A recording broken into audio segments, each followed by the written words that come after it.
अस्सलाम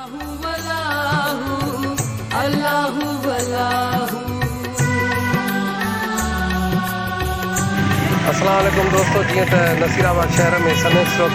वधण जे करे नसीराबाद शहर जो टाउन कमेटी नसीराबाद जे तरफ़ां चेयरमैन यूसुफ अज़ीज़ छुटो साहब ऐं टाउन ऑफिसर अताउल्ला छुटो साहब जी महिरबानी सां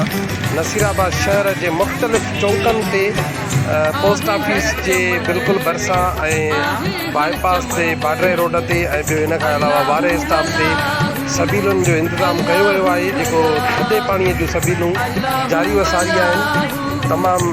शहरनि जी सहूलियत जे लाइ टाउन कमेटी नसीराबाद जे तरफ़ां ही इंतज़ाम कयो वियो आहे। अस्सलाम वालेकुम दोस्तों, जीअं त नसीराबाद टाउन कमेटी नसीराबाद जे तरफ़ां चेयरमैन टाउन कमेटी यूसुफ ऐं टाउन ऑफिसर अताउल्ला छुटो साहब जी महिरबानी सां नसीराबाद शहर में सनत स्ट्रोक वधण जे करे तमामु शहरनि खे फ़ाइदो पहुचाइण जे लाइ वारे स्टाफ ते टाउन कमेटी जे तरफ़ां सबील खोली वई आहे। थधे पाणी जी सबील जेका वारे स्टाफ ते हली रही आहे, माशाल्लाह तमामु बहितरीन सहूलियत ऐं थधे पाणी जी सहूलियत ऐं अवाम जे लाइ वॾी महिरबानी।